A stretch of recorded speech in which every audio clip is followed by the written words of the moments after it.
இன்றைக்கி நம்ம என்ன டிஷ் பார்க்க போகிறோம்னா எக் அண்ட் ஆனியன் டோஸ்ட். இந்த வீடியோ பார்க்குறதுக்கு முன்னாடி நம்ம சேனலை சப்ஸ்கிரைப் பண்ணிக்கோங்க. அதுக்கு பெரிய சைஸ் ஒரு வெங்காயத்தை எடுத்து கட் பண்ணிக்கலாம். ரவுண்டாக கட் பண்ணிக்கிறங்க.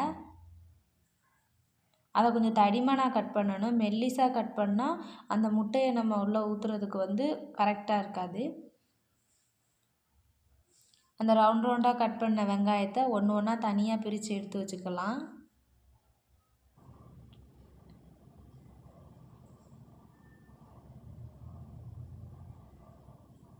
மீதம் இருக்க வெங்காயத்தை குட்டி குட்டியாக கட் பண்ணிக்கிறங்க. வெங்காயத்தை கட் பண்ணதுக்கப்புறம் 2 தக்காளி எடுத்து அதையும் குட்டி குட்டியாக கட் பண்ணிக்கிடலாம். அடுத்து 2 பச்சை மிளகாய் எடுத்து குட்டி குட்டியாக கட் பண்ணிக்கலாம். இப்போ ஒரு பவுலை எடுத்து நம்ம கட் பண்ணி வச்சுருக்க வெங்காயம், தக்காளி, கொத்தமல்லி, பச்சை மிளகாய் எல்லாத்தையும் அந்த பவுலில் போட்டுக்கலாம்.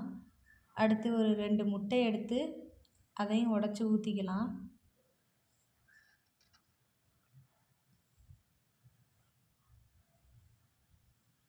முட்டையை உடச்சி ஊற்றினதுக்கப்புறம் அதுக்கு தேவையான உப்பு போட்டுக்கலாம்.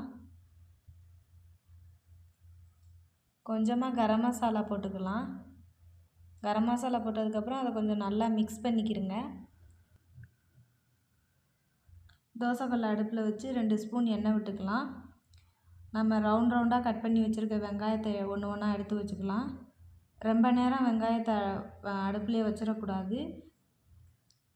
ஒரு 2 நிமிஷத்துக்கு அப்புறம் நம்ம மிக்ஸ் பண்ணி வச்சுருக்க முட்டையை அதில் ஊற்றிக்கலாம்.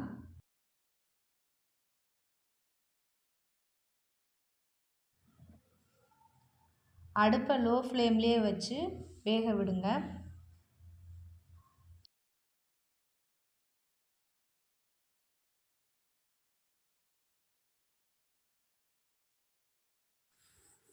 எல்லா வெங்காயத்துலேயும் முட்டையை ஊற்றுனதுக்கப்புறம் மிளகாயோட விதையை நம்ம எல்லாத்துலேயும் டேஸ்ட்டுக்காக போட்டுக்கலாம். அதை ஒரு 2 மினிட்ஸ் வேக விட்டுக்கலாம்.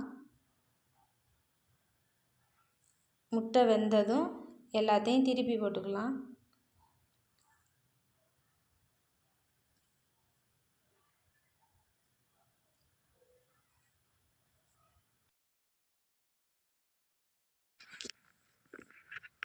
ரெண்டு சைடு நல்லா வெந்ததும் நம்ம இப்போ ரெடி பண்ண egg and onion toast ready ஆயிரும். நம்ம எடுத்து சாப்பிட்டுக்கலாம்.